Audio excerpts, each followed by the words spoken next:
Comienza A las Fuentes de la Fe en Tierra Santa, un programa dirigido por el padre Francesco Voltaggio.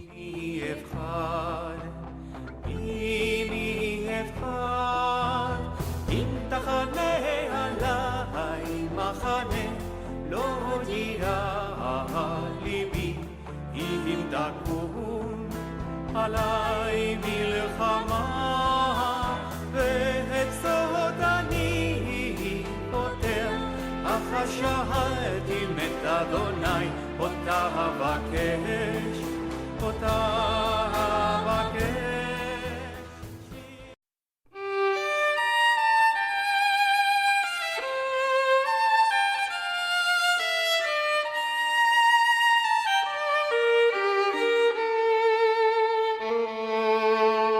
שלום עליכם מלאכי ישרת, מלאכי עליון,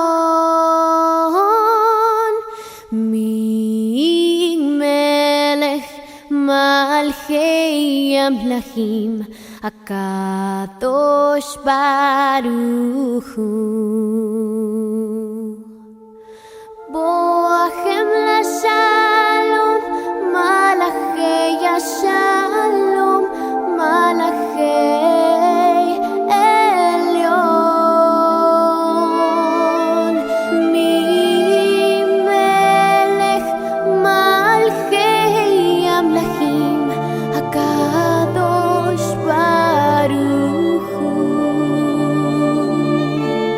ברכוני לשלום, מלאכי השלום, מלאכי עליון, ממלך מלאכי המלכים, הקדוש ברוך הוא. צריכם לשלום, מלאכי השלום, מלאכי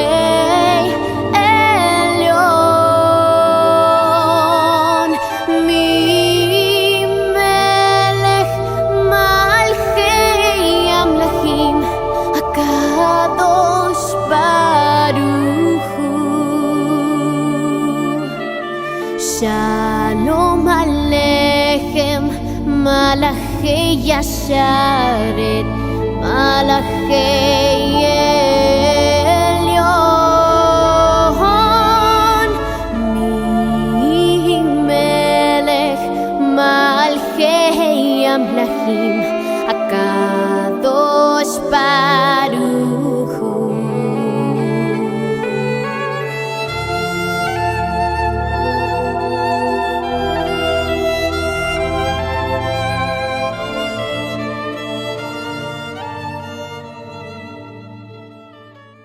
Queridos amigos de Radio María, hola a todos, Shalom lekulechem, Salam el al Jami'.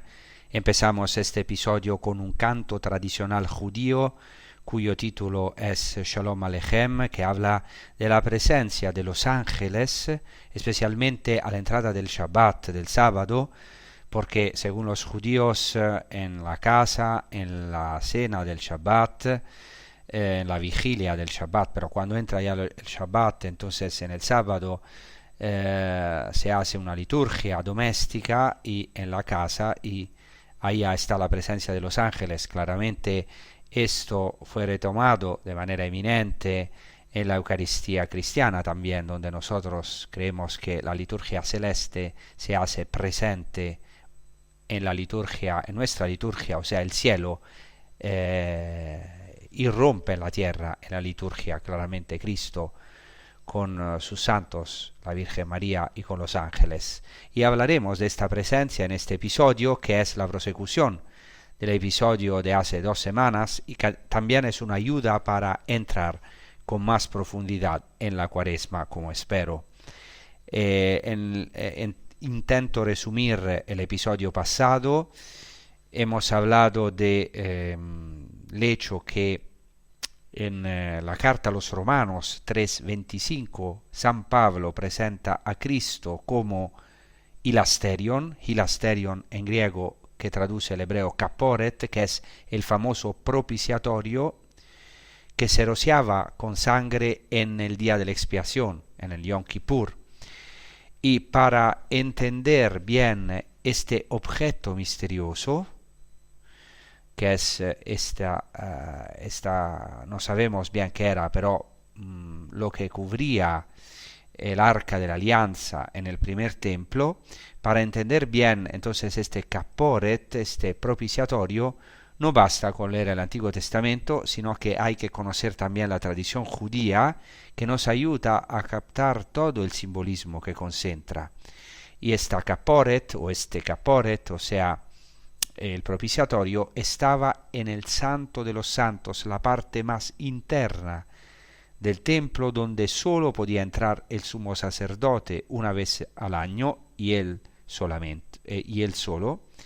Y hoy incluso los judíos se orientan hacia ese lugar, hacia el Santo de los Santos, cuando rezan. Entonces es el corazón del templo. Y San Pablo, como decía, ve en este lugar, pero sobre todo en este propiciatorio, una prefiguración de Cristo. Cristo cumple la realidad del Santo de los Santos y del propiciatorio. Entonces todo esto nos ayuda a entrar en la cristología paulina y sobre todo a entender conceptos como la expiación y la reconciliación, y en general a descubrir la riqueza de la redención de Jesucristo, y también profundizar en la dimensión mística de nuestra fe.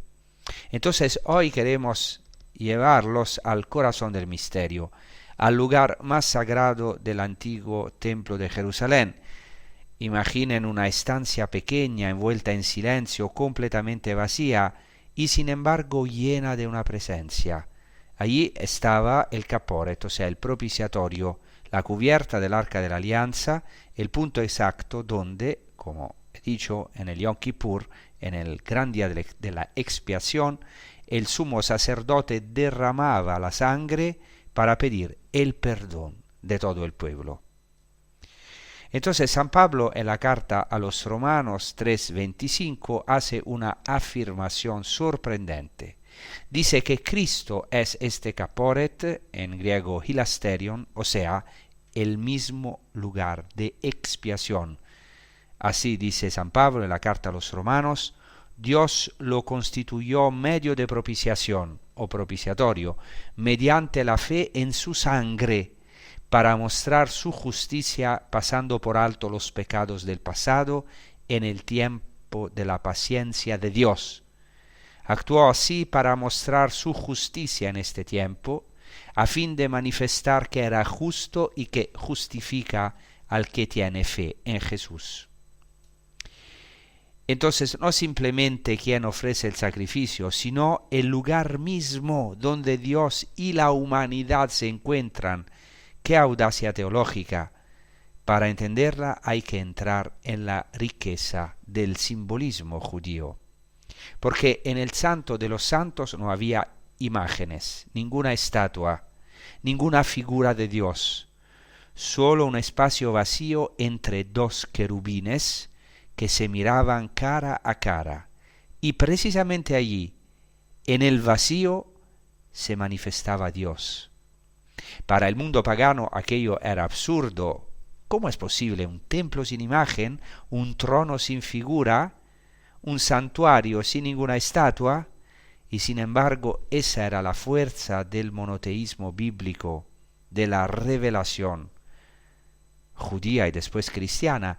Dios está presente precisamente porque no puede ser reducido a una imagen. Está allí, invisible. Ese espacio hablaba entonces de un Dios cercano, presente, absolutamente presente, y al mismo tiempo totalmente trascendente. O sea que es más allá.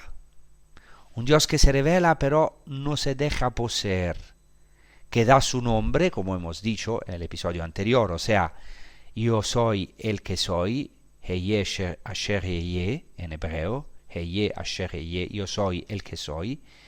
Entonces, da su nombre, se entrega su nombre y al mismo tiempo permanece misterio. Entonces Dios es luz inaccesible, luz sobre toda luz conocida, pero al mismo tiempo nube oscura, presencia que se oculta, presencia escondida. Y los dos querubines enfrentados, los dos querubines que estaban en el arca de la alianza, se miraban cara a cara y estaban arriba del propiciatorio, los dos querubines enfrentados también nos dicen algo profundamente humano y divino. Cuando los rostros se vuelven uno hacia el otro, cuando hay amor y fidelidad, Dios se hace presente en medio. Esto según la tradición judía. Entonces el rostro del hermano se convierte en reflejo del rostro invisible de Dios. Y aquí está el salto cristiano. Pablo nos dice que todo esto se cumple en Cristo. Él es el Santo de los Santos en persona. En su sangre se realiza la expiación definitiva y eterna. En Él se abre para cada uno de nosotros hoy el acceso a Dios. Ya no un espacio reservado a un solo hombre una vez al año, sino una mediación ofrecida a todos. Y así el antiguo templo se convierte en algo infinitamente mayor. En Jesucristo, justicia y misericordia se abrazan, el velo se rasga y el misterio se hace encuentro, un misterio que no se agota, pero que nos invita a entrar también hoy en ese cara a cara con Dios y claramente con los hermanos. Entonces, esta dialéctica, o sea, esta unión de trascendencia e inmanencia, de presencia y ocultación concentrada en el caporet, en el propiciatorio, recorre toda la Escritura, desde el Antiguo Testamento hasta el Nuevo Testamento. Por citar solo un ejemplo, en el Antiguo Testamento, la primera posesión oficial de Abraham en la tierra prometida fue ¿qué? Una tumba, un sepulcro, la cueva de Macpela en Hebrón. ¡Qué admirable paradoja! Una tumba se convierte así en el primer lugar santo y en la prueba concreta de que la promesa de la tierra se ha cumplido. Parece curioso, pero es así. Sin embargo, la primera propiedad de Israel en la tierra de Canaán no es más que una tumba, lo cual es paradójico. Abraham posee la tierra y al mismo tiempo no la posee, porque es propietario de una tumba de la que solo disfrutará una vez muerto y donde está sepultada Sara. En el Nuevo Testamento esta dinámica de trascendencia, inmanencia, presencia, ocultación no se agota, sino que con la encarnación de Cristo llega a su plenitud. Claro, según la fe cristiana, Dios se hace hombre y por lo tanto se autolimita en un tiempo, en un espacio concretos, pero sigue siendo cierto que como Dios permanece siempre más allá de cualquier determinación. Y, por ejemplo, después de la resurrección de Cristo, los ángeles ordenan a las mujeres que vayan a ver el lugar donde había sido depositado Jesús. Se trata, de manera análoga al Santo de los Santos, de un lugar vacío, la tumba de Cristo está vacía, pero que debe ser visitado como testimonio perenne de que Cristo ha resucitado y que por lo tanto Dios existe, Dios es vivo, y es precisamente la ausencia total del cadáver de Cristo lo que atestigua la absoluta densidad de la presencia divina. Entonces, ¿qué quiere decir? Que una tumba vacía proclama toda la plenitud de Dios. El vacío de la tumba canta la plenitud de Dios. Entonces, en el relato de la aparición de los ángeles, de hecho, el Evangelio de Juan afirma que María Magdalena se inclinó hacia el sepulcro y vio a los mensajeros celestiales, a los ángeles sentados, cuidado aquí, Juan 20:12, sentados uno a la cabecera y otro a los pies, donde había sido depositado el cuerpo de Jesús. ¿Por qué esta insistencia sobre este detalle? O sea, no era suficiente decir que había dos ángeles. Allá no, dice el Evangelio sentados, que estos dos ángeles eran sentados uno a la cabecera y otro a los pies. ¿Qué quiere decir? Se alude al hecho de que el sepulcro es el cumplimiento de lo prefigurado por el caporet, por el propiciatorio, con los dos querubines en sus extremos, como hemos dicho. Así como en el Santo de los Santos Dios aparecía en el espacio vacío entre los dos ángeles, los dos querubines, también el sepulcro vacío entre los dos ángeles grita toda la presencia y el poder divinos. Y es interesante que los discípulos no pueden retener al Cristo resucitado. En sus apariciones, cuando lo reconocen, Él desaparece, porque nuestra tentación es siempre poner a Dios en nuestros esquemas, encajarlo, ponerlo en una caja, pero Dios es siempre el más allá. Por eso siempre Cristo pasa y dice, vamos a la otra orilla. Entonces, si por un lado, dice el Evangelio de Juan, quien ve a Cristo ve al Padre, y esta revelación es impresionante, es así, quien ve a Cristo ve al Padre mismo, a Dios mismo. Por otro lado, en esta vida siempre vemos a Cristo como a través de un velo. O sea, el velo del Santo de los Santos se convierte ahora en el velo de la humanidad de Cristo. En la encarnación, por lo tanto, la divinidad de Cristo sigue velada por su humanidad. Entonces, de una parte, es verdad que en Cristo, en su muerte, el velo del Santo de los Santos se rasga definitivamente. Ya tenemos acceso a Dios por medio de Cristo. El hombre, nosotros tenemos las puertas abiertas, las puertas de las misericordias, las puertas de la misericordia están siempre abiertas para nosotros y especialmente en esta Cuaresma. Pero claramente solo en la vida futura, en el paraíso, será posible ver a Cristo, a Dios, cara a cara. Una cosa que quería decir es que esta compenetración de trascendencia y inmanencia divinas, que se concentra en este objeto, o sea, en este caporet o propiciatorio, constituye la singularidad de la fe judía con respecto a todas las demás religiones, porque en todas las religiones se busca o se intenta hacer una imagen de Dios, y esto no es así en el Antiguo Testamento. Dios se manifiesta en la historia, va al encuentro del hombre, pero siempre es más allá. Y todo esto, esta compenetración detrás de la trascendencia y la inmanencia divinas, encuentra su plenitud en Cristo y en particular en lo que llamamos en teología su unión hipostática, o sea, la unión de la naturaleza divina y la naturaleza humana en la única persona de Cristo. Y la encarnación, que es un misterio maravilloso, impresionante, es precisamente la vertiginosa unión de trascendencia e inmanencia en la persona de Jesucristo, el Logos hecho carne. ¿Por qué? Porque el Dios infinito, inefable, se circunscribe y se deja decir. O sea, lo absolutamente más allá se convierte en el hic et nunc, en el ahora, en un tiempo, en un espacio concreto, la encarnación.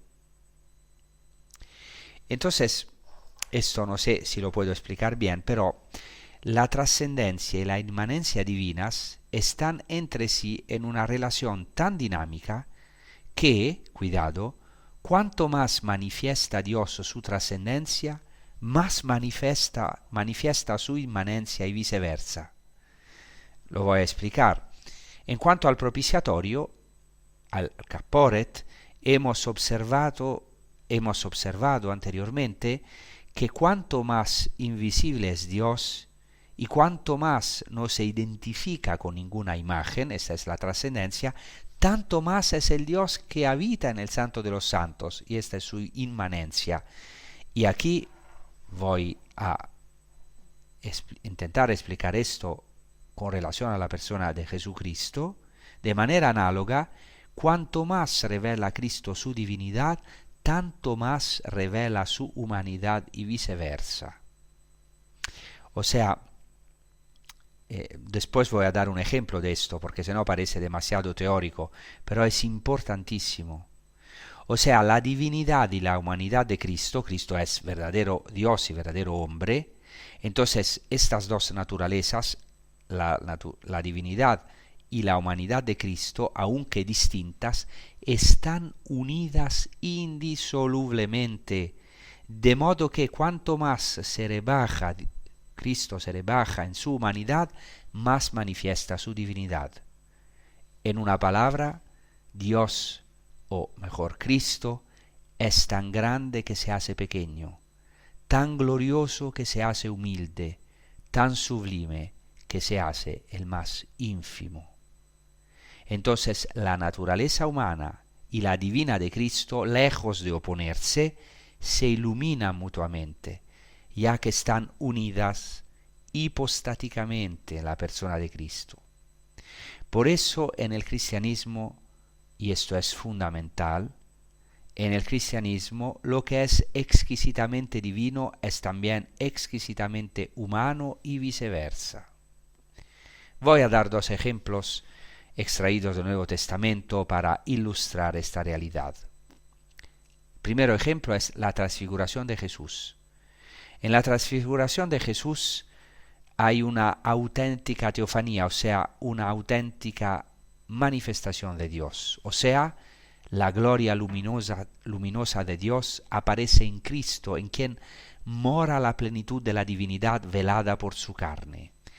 Y esto es muy interesante. En la tradición iconográfica oriental, el icono de la transfiguración es el paradigma de todos los iconos. La materia visible se convierte en puerta real de la gloria invisible.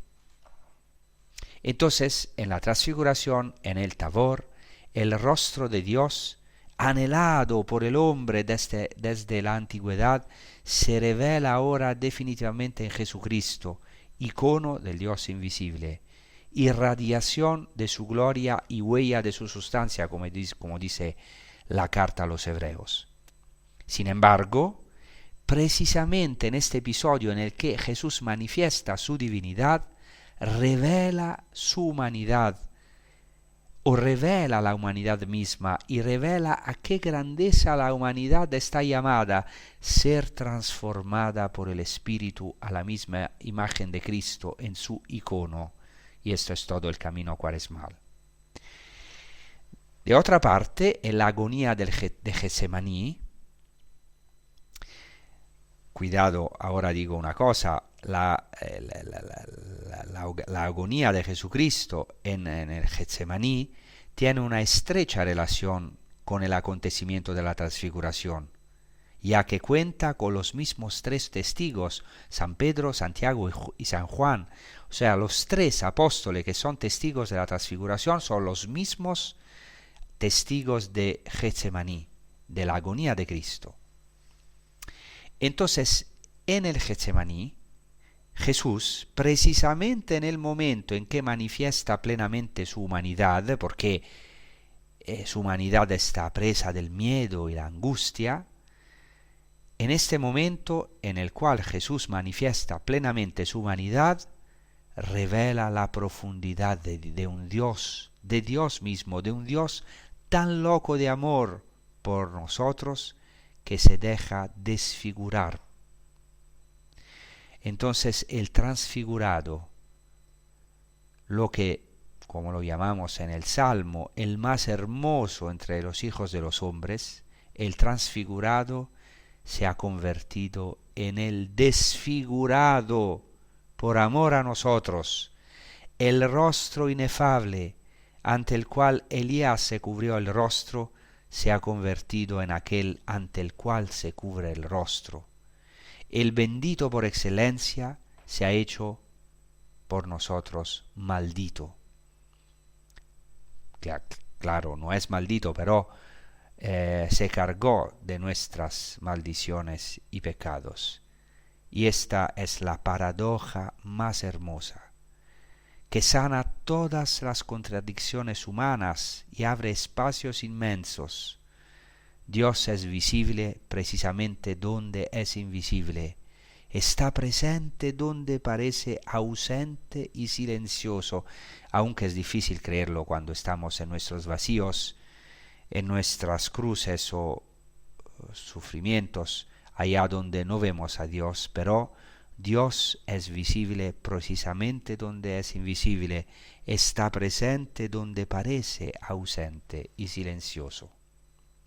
Entonces ahora vamos a rezar con un canto de Kiko Argüello ejecutado por Marc Farrugia, que es un salmo, y vamos a cantar este canto que dice: al despertar me saciaré de tu rostro, Señor. Es verdad, algunas veces estamos como en nuestro sueño, en nuestras noches, pero hay un despertar. Esta es toda la Cuaresma, morir con Cristo para llegar resucitados a saciarnos de su rostro radiante, esplendoroso. Entonces vamos ahora a hacer una pausa rezando con este canto.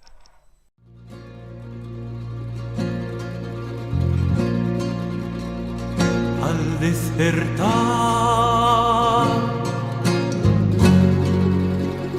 me saciaré de tu semblante, Señor. Al despertar me saciaré de tu semblante, Señor. Escucha, Señor, mi oración.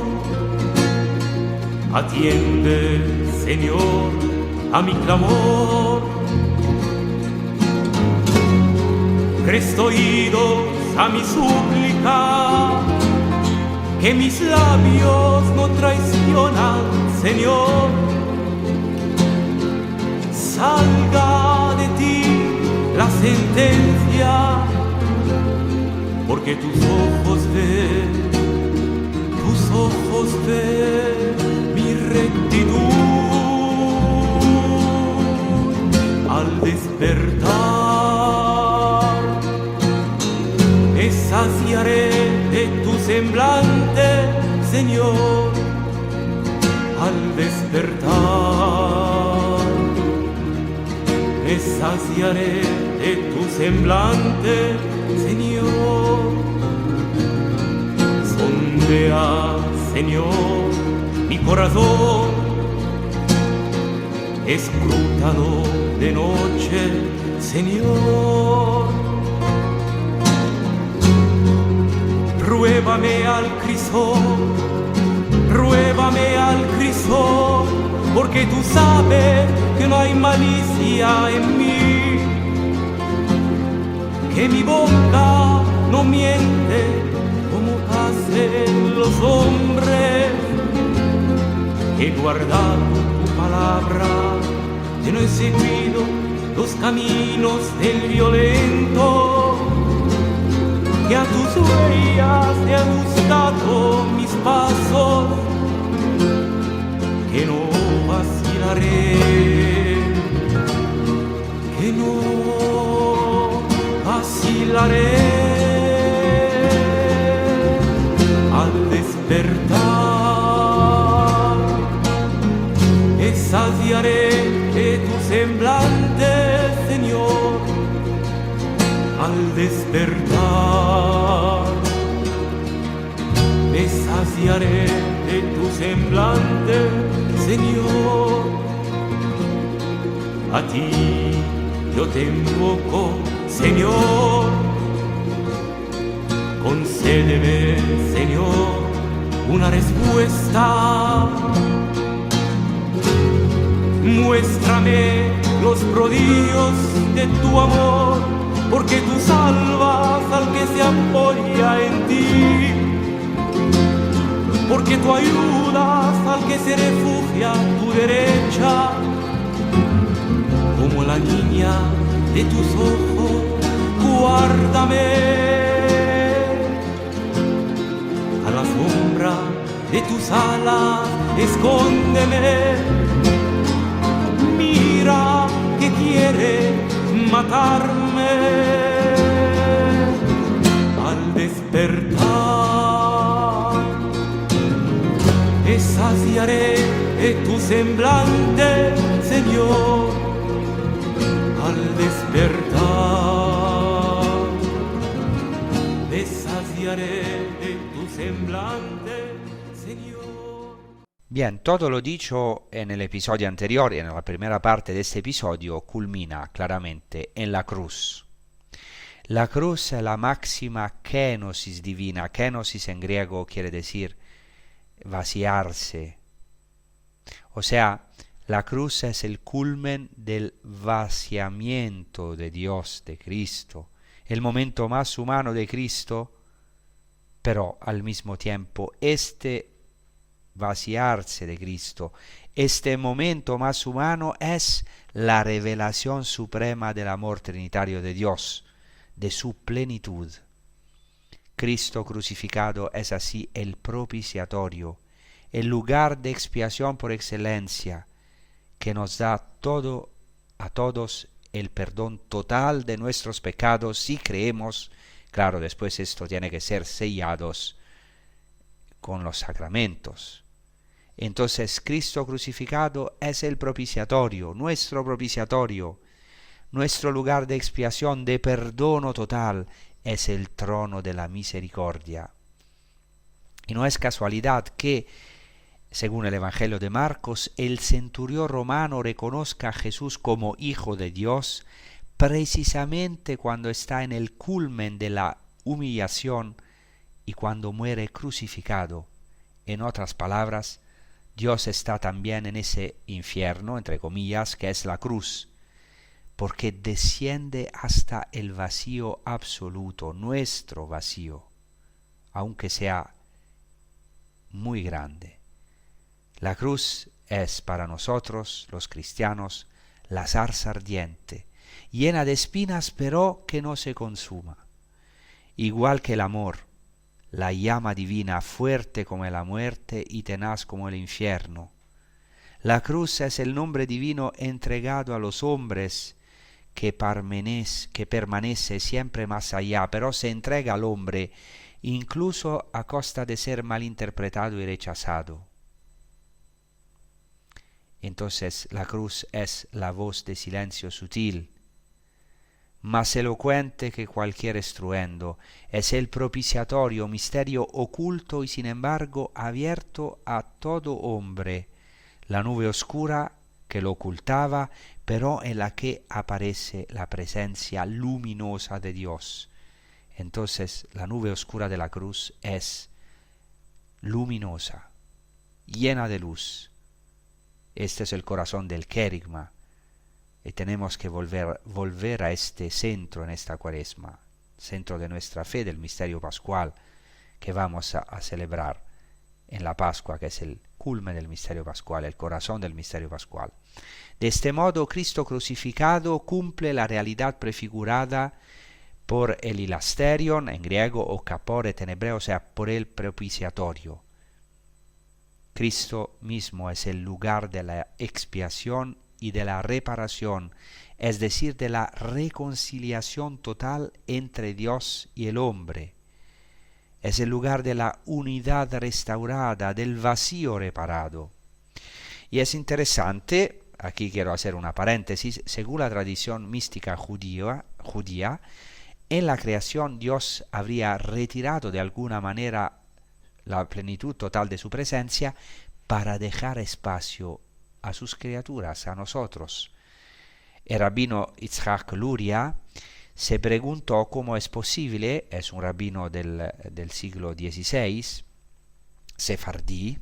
Entonces el rabino Yitzhak Luria se preguntó cómo es posible, si es cierto que Dios es todo en todos, que exista el mundo. Porque si fuera así, Dios es como si aplasta el mundo con su presencia. ¿Cómo es posible que Dios es todo en todos y pero que exista el mundo o que exista un espacio donde se contemple la posibilidad de excluir a Dios? Entonces, este rabino Yitzhak Luria resolvió el problema mediante la concepción de que si Dios es el todo en sentido absoluto, que llena todo el cosmos, pero trascendiéndolo infinitamente, porque si no somos panteístas, o sea, nosotros no creemos que el todo es Dios. Dios es el todo en sentido absoluto, o sea, está en todo lo que vemos, pero está siempre más allá. Entonces, dice Yitzhak Luria, si Dios es el todo en sentido absoluto, que llena todo el cosmos, pero trascendiéndolo infinitamente, esto significa que para que exista lo que es, Dios se ha de alguna manera retirado, creando en su interior un espacio vacío, o mejor dicho, no lleno de su plenitud, como el útero en el vientre materno. Y esto se llama en hebreo tzimtzum, retracción, contracción de Dios. O sea, Dios se habría autolimitado para hacer ser al otro de sí mismo, el mundo y el hombre. O sea, Dios, no es que Dios se autolimita porque Dios es infinito, pero Dios deja espacio al otro de sí, deja espacio al mundo, a nosotros. Entonces, ya en la creación habría una especie de kenosis divina. Esta es una doctrina que se llama, como ya he dicho, tzimtzum, en hebreo, retracción, contracción, y es verdad que puede ser peligrosa porque puede desembocar en el emanacionismo, no quiero ponerme en esto, pero hay en esta doctrina del tzimtzum, o en esta concepción del tzimtzum, un punto de partida que une la tradición judía y la cristiana y que está relacionado con el concepto de reparación. O sea, el mundo creado por Dios, por mucho que haya sido creado maravilloso, como se dice en hebreo, tov meod, o sea, bueno, muy bueno, según el logos, o sea, según la sabiduría divina, y el mundo creado por Dios, por mucho que sea un reflejo de la belleza y la armonía divinas, sin duda, pero no participa de toda la plenitud divina, sino que siempre conlleva una precariedad esencial, un vacío. Y esto se debe esencialmente a dos razones. En primer lugar, la creación divina implica nuestra libertad, el libre albedrío de los ángeles y de los hombres. Entonces, ángeles y hombres tienen la posibilidad de hacer el mal. Los ángeles una vez para siempre, por eso los demonios ya han decidido, entonces ya no pueden cambiar su condición porque no viven en la historia como nosotros. Entonces hay ángeles malvados y ángeles buenos que siempre permanecerán así, no se pueden convertir. Y también el libre albedrío de los hombres, que tienen la posibilidad de convertirse. Y en segundo lugar, el mundo creado contiene en sí mismo una perfeccionabilidad, claramente, y de aquí se comprende la importancia en el judaísmo de lo que se llama el tikkun olam, o sea, la reparación, la corrección del mundo. Esta es una expresión que se remonta a la Mishnah, pero en torno a ella se desarrolló una concepción según la cual el mundo lleva consigo un vacío que debe ser reparado, que debe recomponerse. Entonces el tikkun olam, la reparación o la corrección del mundo, encuentra su eje central precisamente en este restablecimiento del orden ideal. Y entonces el cosmos no solo debe ser sanado de una herida, sino tiene que ser llenado de su vacío.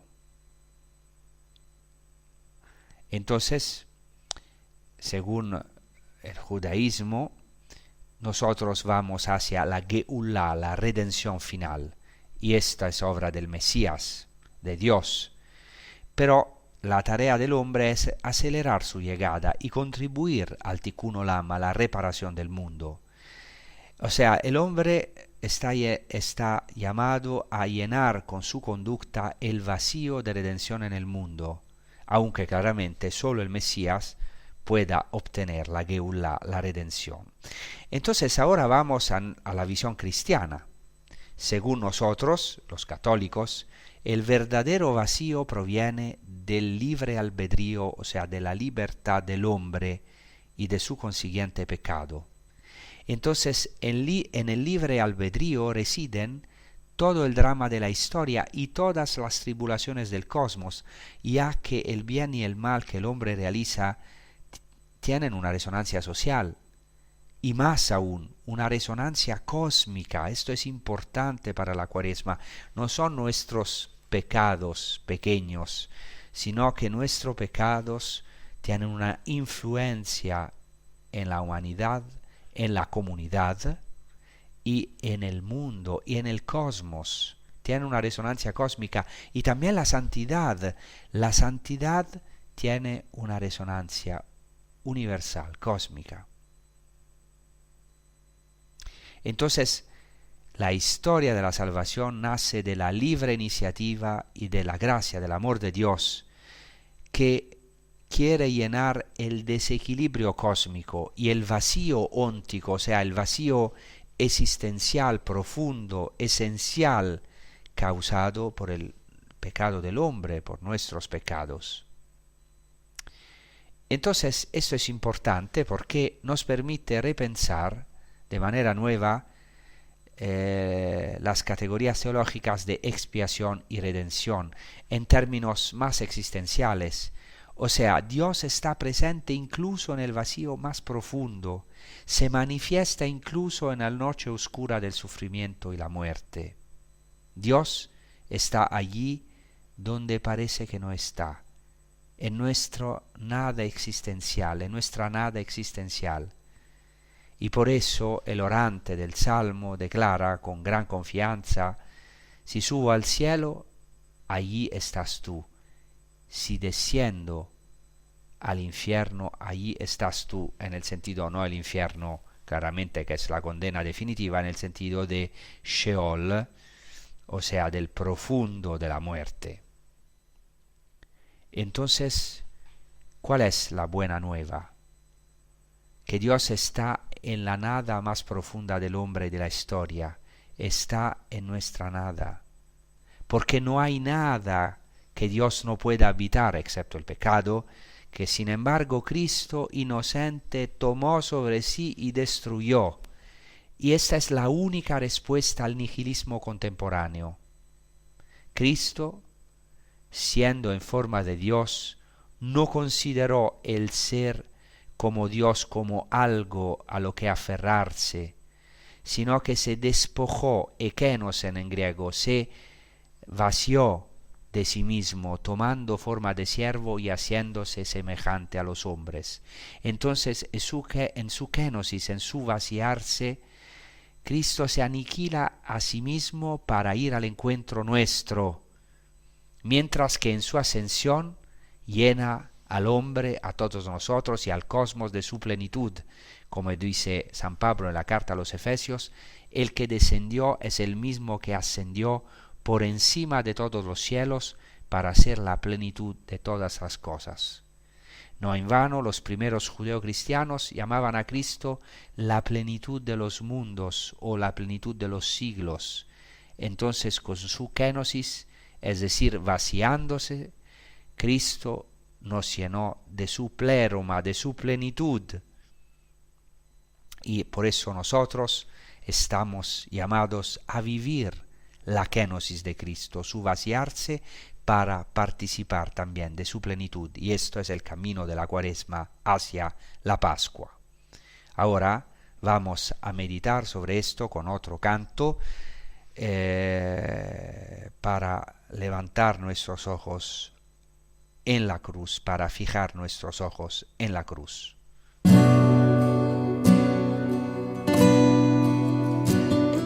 Se ha apagado la luz, ya lloran los cielos por aquel hombre del madero que por amor su vida dio. Con su último aliento al cielo exclamó: Padre, en tus manos encomiendo mi espíritu.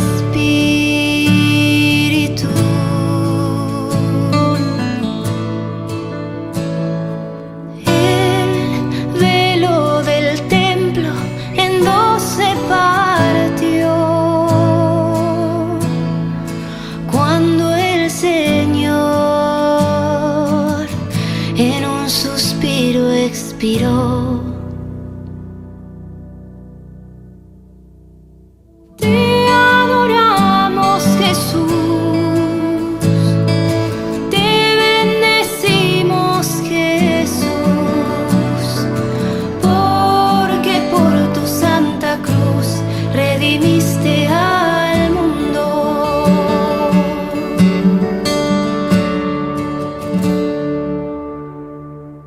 Entonces, para concluir este episodio, quiero decir que la morada de Dios en el lugar vacío del Santo de los Santos, del que hemos hablado, o sea, la morada de Dios en este lugar vacío del Santo de los Santos sobre el propiciatorio, manifestaba su proyecto de llenar el mundo con su presencia y, en definitiva, de hacer que todos nosotros accediéramos a su vida divina. Y todo este proyecto de amor de Dios culmina en Cristo, por medio de cuya sangre derramada en expiación nosotros tenemos acceso al lugar santísimo, al cielo, a través, como dice el autor de la carta a los Hebreos, del camino nuevo y vivo que Cristo inauguró para nosotros a través del velo, es decir, su carne. O sea, quiero decir que en todo el universo sigue existiendo, por así decirlo, un espacio que Dios no domina totalmente, aunque sea el Señor del cielo y de la tierra, y los cielos y la tierra están llenos de su gloria, pero hay un vacío. ¿Qué vacío? El vacío que es nuestra libertad, nuestro libre albedrío, porque nuestra libertad puede parar la omnipotencia de Dios, tan grande es la libertad humana. Y este vacío que tenemos, que corresponde también a un vacío cósmico, y por eso Pablo vincula la revelación de los hijos de Dios a la liberación del cosmos de la corrupción, este vacío es llenado solo por la plenitud de Cristo, que hace de nosotros el santo de los santos, el templo de Dios, como dice San Pablo. Así se entiende por qué el propiciatorio, lugar de la nube luminosa, vacío que Dios llena, ha inspirado a los místicos cristianos, como por ejemplo a San Juan de la Cruz, que dice así: el Señor ordenó que el altar en el que debía estar el arca de la alianza por dentro estuviera vacío, para que el alma comprendiera cuánto Dios la quiere vacía de todas las cosas, a fin de que sea un altar digno en el que more su majestad. Esto puede ser el proyecto de la Cuaresma. Y sigue San Juan de la Cruz: leemos en la Sagrada Escritura que cuando Salomón terminó la construcción del templo, Dios descendió en tinieblas y lo llenó de tal manera que los hijos de Israel no podían ver nada. Entonces Salomón les habló y les dijo: el Señor ha prometido morar en la oscuridad. También a Moisés se le apareció Dios en el monte en la oscuridad, en la que estaba escondido. Y todas las veces que Dios se comunicaba, aparecía en la oscuridad, como se puede ver en Job, con quien, como dice la Sagrada Escritura, Dios habló desde el aire tenebroso. Estas tinieblas significan la oscuridad de la fe en la que se cubre la divinidad cuando se comunica al alma. Maravillosa esta afirmación de San Juan de la Cruz, doctor de la Iglesia. En todo esto que hemos dicho podemos finalmente comprender en toda su profundidad una afirmación de San Buenaventura que he citado al comienzo del episodio anterior, que dice así, y con esto vamos a concluir este episodio: Cristo es el camino y la puerta, Cristo es la escalera y el vehículo, como propiciatorio colocado sobre el arca de Dios y misterio oculto durante siglos. Quien mira ese propiciatorio, después de haberse convertido plenamente, mirándolo a Él, suspendido en la cruz, con fe, esperanza, caridad, con la devoción, la admiración, el júbilo, la estima, la alabanza y la alegría, celebra con Él la Pascua, es decir, el paso, para cruzar mediante la vara de la cruz el Mar Rojo, entrando desde Egipto en el desierto. Y aquí saborea el maná escondido, descansa con Cristo en la tumba casi muerto exteriormente, sintiendo sin embargo, en la medida de lo posible, según el estado de su camino, lo que en la cruz se le dijo al ladrón que estaba junto a Cristo: hoy estarás conmigo en el paraíso. Entonces, Cristo es al mismo tiempo el propiciatorio colocado sobre el arca de Dios, el misterio oculto desde siglos, al que nosotros podemos acudir para celebrar la Pascua, saborear el maná oculto que es Cristo mismo, descansar con Él en la tumba, casi muertos exteriormente, pero para entrar con Él en el paraíso. Y esto es todo el camino de la Cuaresima, una entrada, una autopista a la Pascua. Entonces, muchas gracias, os deseo una buena prosecución con los programas de Radio María y también os pedimos oraciones para la paz de Jerusalén, la paz de Tierra Santa y en Oriente Medio. Muchas gracias y hasta la próxima.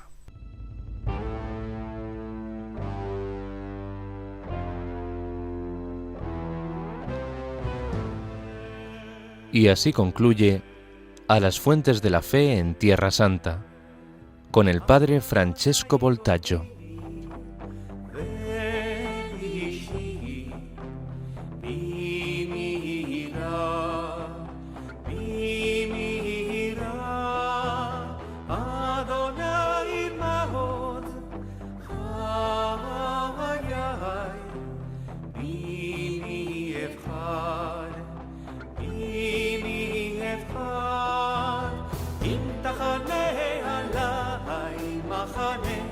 לא יירא ליבי אם תקום עליי